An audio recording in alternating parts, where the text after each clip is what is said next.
Hey, what's up, guys? So, episode 2 of The Last of Us HBO show is now live on HBO Max. I watched it and it's absolutely fantastic to the point where I would actually say, I think, in my opinion, you don't have to agree with me, but I think this is a perfect episode. And if it's a perfect episode in my books, I think I'm actually going to give it a 10 out of 10. You may disagree, you may call me a shill, whatever, fine. This episode, in my opinion, is perfect. And that's basically my non-spoiler review there, because the only way I can really talk to you guys about this episode is giving you guys spoilers. So you've been warned. This is a spoiler review of literally what I think about episode 2. And before we get started, let me know in the comment section down below, what did you guys think about the second episode of The Last of Us HBO show? Did you love it? Did you hate it? Did you feel indifferent to it? You want to leave an essay in the comment section? It doesn't matter. Put it down there. I'm going to respond as much as I can to your comments and, see what you guys think about the second episode of The Last of Us HBO show. So let's get right into what I think about this episode. And let's start right in the intro of the second episode. Guys, I believe, again, masterful intro. When it comes to the intro of The Last of Us series, episode 1 was perfect. Episode 2 is perfect as well. I actually do prefer this intro of episode 2 just a tad more than episode 1. Because of course in episode 1, we got the intros of the scientists explaining what if this cordyceps fungal infection would actually transmit from insects to humans. And if that is the case, we as the human race will lose. As we all know, we usually, suffer a lot of viruses. We suffer a lot of infections, a lot of epidemics during our history, and we always win. But this time, if there's a fungal infection like this, we all lose. And then we basically have the repercussions, the beginning of that, in basically the intro of episode 2, where we see this, Indonesian professor that, is taken to this facility and sees this infected dead woman who has a bite mark in her leg. She goes and opens the wound, and then she sees the fungal infection inside, where to the point where she's like, oh my God, like she gets scared. And she gets to the point where she's like, I've been studying this my whole life. It doesn't transmit to humans, but if it does, it's done. It's over. And she communicates that to the officer, who's basically asking her, is there any vaccine? Is there any cure? Anything that we can do to stop this? And she's like, no, we can't. We just can't. It's done. And then he's like, is there anything else we can do? And she's like, well, bomb the whole city. And that really just shows you, and it gives you that intense moment of like, yeah, it's about to begin. And it just was another masterful way to begin an episode for this show. For me, the two intros are literally the highlights of the whole show, in my opinion, where they diverted, and it was just perfect. Neil Druckmann, Craig Mason, HBO, those who were at Naughty Dog involved in this project, you guys are geniuses, because it just works. And it was fantastic, and it's a perfect way to start the episode. And of course, after that, we get right into Ellie, Joel, and Tess, where we see, basically the continuation of the bite mark reveal of Ellie being infected and stuff. And she's showing that she was bit, but of course, she's not infected. It's been 3 weeks, and she doesn't feel anything. And they, of course, don't trust her. They have her in the middle of this room and whatever. They have a guns, pointed at her, and they're like, okay, talk. Why are you not infected? And, they have this conversation that we see in the game, right after the reveal happens. But in this case, they just changed it to, her sleeping, they take their time and whatever. And then they ask the questions later, which in my opinion is not a bad change at all. It's not a change that I prefer, but it's still not a bad change at all. It doesn't really affect anything. It's okay in my opinion. It's not, a masterful thing. It's a change, and it's whatever, right? It's not like something that really affects the story in a negative way at all. And for me, it's just okay. And they talk about, how she's been, 3 weeks, that she got this bite mark and nothing is really happening. Of course, Joel, just like in the game, is not believing her. Is like, no, we can't do this. This is something that we can't do. We got to go back. We got to take her back. And Tess is like, well, look, let's just take her to the Fireflies, get this done, and, not think about this anymore. And we get our stuff, They're only thinking about mercenaries at this point. They're not really thinking about Ellie. Look, let's just do this so we can just have our own shit and get out of here, That's at least her mentality. And then, later on in the episode, they start, kind of communicating to each other. Of course, Joel, just like in the game, just a little bit distant from Tess and Ellie, while Tess and Ellie are just, communicating, kind of bonding in a little way. Tess is asking her a lot of questions like, how did you get bit, and all those little things. And just like in the game, it literally is exactly just like in the game. And I absolutely just adore the dialogue between them. Of course, Joel, just not wanting to connect with Ellie because he doesn't really want to run the chance again to like a person. And, in this case, it's this little girl that possibly does remind him of the energy that his little girl Sarah had 20 years ago. And as you can see, it's just literally like the personality, the dialogues between all of these people is just like in the game. And of course, they have decided like, okay, are we going to go the long way or the short way? Are we going to take the risk the short way with all these infected, or are we going to go the long way where possibly there isn't an infected? Of course, they go the long way, which is apparently the safest. And then I remember just looking at the episode, looking around Boston, looking at, the buildings just completely destroyed and nature overgrowing the buildings, literally making everything feel like this is the world of The Last of Us. Honestly, every single second that I watch this episode, it really does make me feel these people who worked on The Last of Us, HBO, do care. And it's for the first time I can actually say again, it's consistent to the game. Everything from episode 1 to episode 2, everything that I've seen so far is just perfection when it comes to the world building, when it comes to showcasing how the world, is. Every little detail on how they show the atmosphere, the environment is down to the T, just like in the game. And I cannot complain. I'm just happy. It's fantastic. It's a beauty to just see every little scene, and it just makes me think this is The Last of Us. It's just perfection. And then we get to this part where they get into like this whole fancy hotel, and they actually rip it straight from the Pittsburgh section. They kind of did a little change right there with that, and I actually don't mind that change. I do like it because it really does give another moment for Ellie to connect with Tess and Joel in that point. And then Ellie does the most Ellie thing, of course, where she's acting like she's the receptionist and a guest, and she's just role playing, hitting the bells or whatever, just like in the video game. And there's one scene that before getting into the hotel, when they were still talking about Ellie's infection, there's one little scene that Bella reminds me exactly of Ashley Johnson's Ellie, where, for example, she's like, hey, can I get a gun or whatever? And they're like, no, you can't get a gun. And then she says this line that absolutely just made me laugh and just be like, wow, this is Ellie. If she so much as twitches, don't.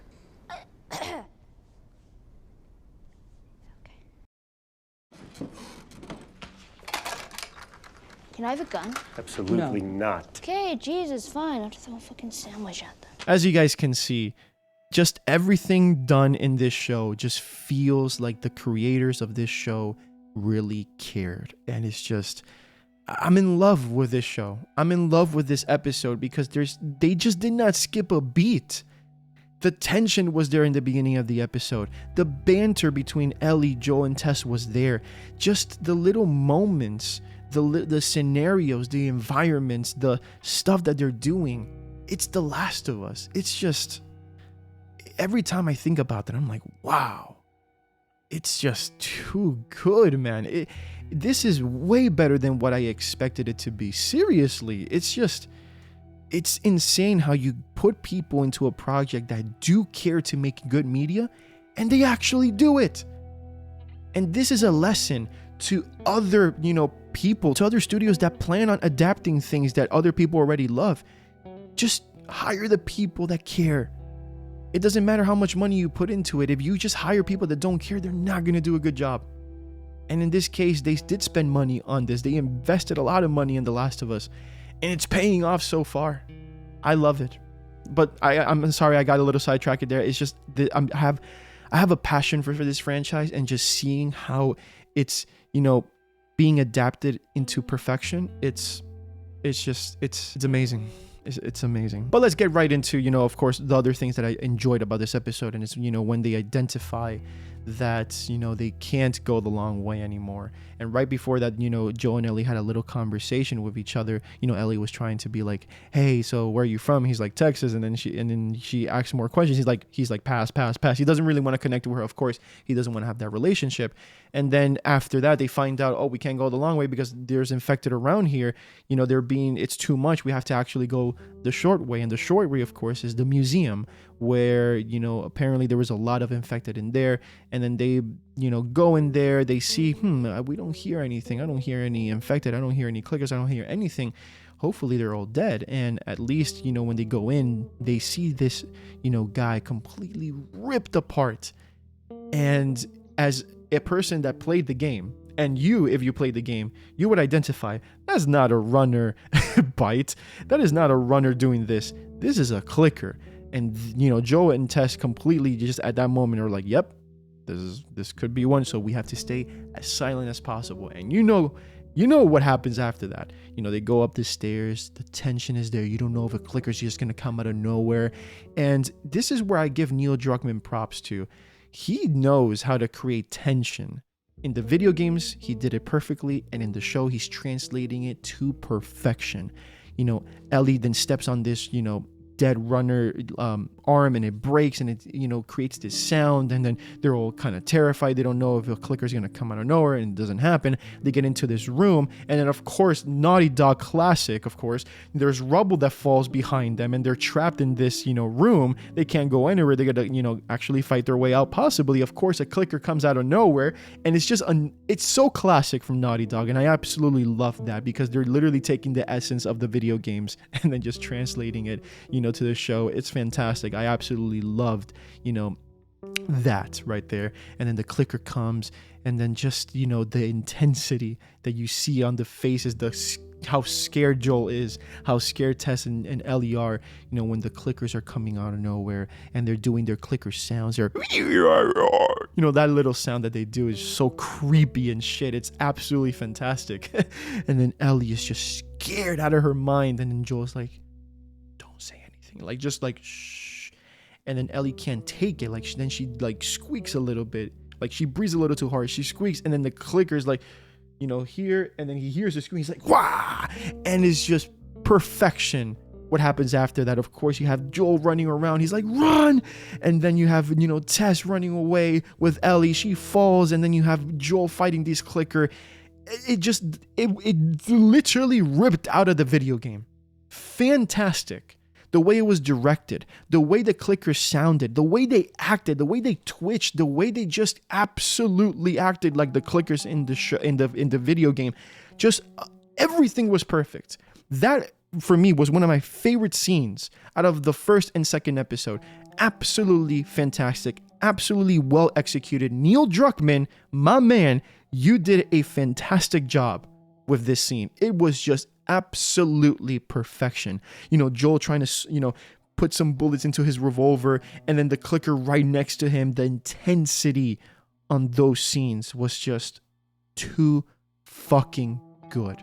Absolutely fantastic. And then, they deal with the clickers. They kill the clickers.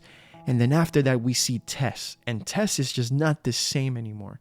She feels down. And as you can see, she's like, oh no, I just have I twisted my ankle or whatever.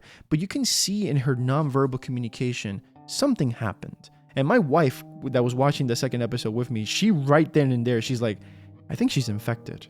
Because, I think this is the part where she gets infected. And my wife played the game with me, and she knows what happens. But, it wasn't as the same as the game. But as we can, pinpoint, is the museum, they almost died or whatever, blah, blah, blah, blah, blah. I think she's infected because her nonverbal communication is just out of, just down. It's just bad. And she's not really communicating with Joel like that. She's just brushing things off. She's just, she's not the same.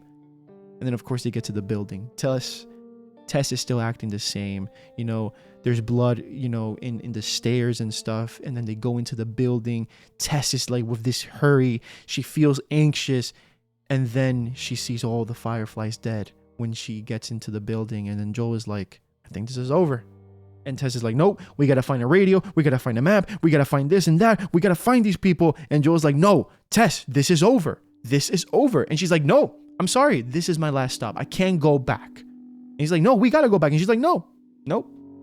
And then Ellie, just like in the game, is like, she's infected. And that's exactly what happens. She shows Joel how she's infected, how it's actually getting worse. Only 1 hour after being bit, and it's already getting worse. She grabs Ellie and she's like, you see, 3 weeks, nothing, right? Nothing in the arm. Me, 1 hour. And it's so heartbreaking because you can see Joel is just in denial. He just cannot believe this is happening again to him. He is losing somebody who he opened his heart probably a little bit to, he cares a little bit for, and now that person is gonna die. It's so heartbreaking to see. And honestly, this scene, the Tess death scene, the dialogues that she has with Joel before he goes away with Ellie and then she goes and dies, for me, I think it was executed and it was just done in a perfect way to the point where I think it's just a little tad better than in the game, because there's this 2 changes that they did that I absolutely loved, and I actually preferred this version of Tess dying, where, she tells Joel everything just like in the game. You gotta go, you gotta take Ellie, and find the fireflies, blah, blah, blah, blah, blah, blah, right? And then she basically is like looking at Joel, but then there's this one part where Joel's like looking at her, and you can see in his eyes, first you have some of his mouth covered with his shadows, but then he's focusing on his eyes, the light. You can see how little by little he's being destroyed. His heart is being destroyed into little pieces. This woman that he cares for is about to die, and he doesn't know how to deal with it. He doesn't want to deal with it. He is just destroyed. And then he doesn't say anything back. He grabs Ellie and he leaves. And then there's Tess alone, knowing that after Joel killed this infected, which this is another change that I absolutely loved. It sends the signal, basically the fungal that's like right wrapped into the finger. It sends a signal to these infected to come to the direction where that infected was killed. And then, it just fantastic. I love that change because it doesn't really make sense for Fedra to really be scouting around there. What would make sense is that if you're in the outside of the quarantine zone, they're supposed to be infected everywhere. And I really I dig that little change, that it adds a layer of intensity that you really have to be careful what type of runner you kill, because you can attract a lot of other runners and clickers and stalkers to your direction. I love that. I love that little change. And it just makes the scene a little more brutal, a little bit more heartbreaking. And then, there's Tess, she puts gasoline all over the floor. She already put grenades all over the floor. She seen all these infected, breaking into the building. Joel already, went away with Ellie. She's trying to turn the lighter on. And then this infected, this stalker comes to Tess, identifies, in my opinion, this is what I feel, and this is what I interpret. He identifies that Tess is becoming one of them. So instead of eating Tess, what it basically does is that it transfers the tendrils into Tess. Basically, I would say kind of accelerating the process, I would believe. And she, she's kind of almost losing conscious at one point. She turns, finally the lighter on. She throws it to the floor and boom, she dies alongside all the infected. Joel is just with this broken face and stare, looking at the building and just not believing what he is seeing. And then you have Ellie, this scene, Joel already went away and she's just, there standing with the fire in the back in this beautiful shot to end the episode. And honestly, guys, there's nothing that I truly can critique from this episode when it comes to the direction, when it comes to how Neil Druckmann, added intensity, added, brutality to this episode, how he directed, the clicker scenes, how, the actors performed, how Bella feels like Ellie, how Pedro feels like Joel, how Anna feels like Tess, how the world, how the environments, how everything that happened in this episode just feels right from the game. And the added stuff that they did, the little changes, just for me made everything even better. This episode, in my opinion, is a 10 out of 10.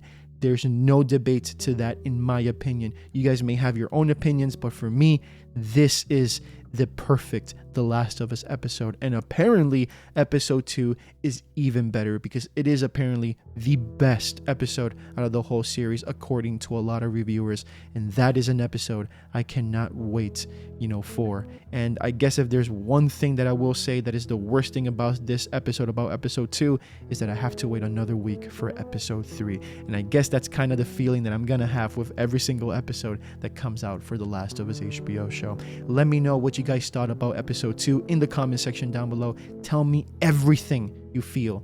I want to know, I want to read them all, and I want to communicate with you guys. Make sure to like the video as well and to subscribe if you haven't already. Endure and survive, my friends. And I'll see you guys for episode 3 of The Last of Us HBO show.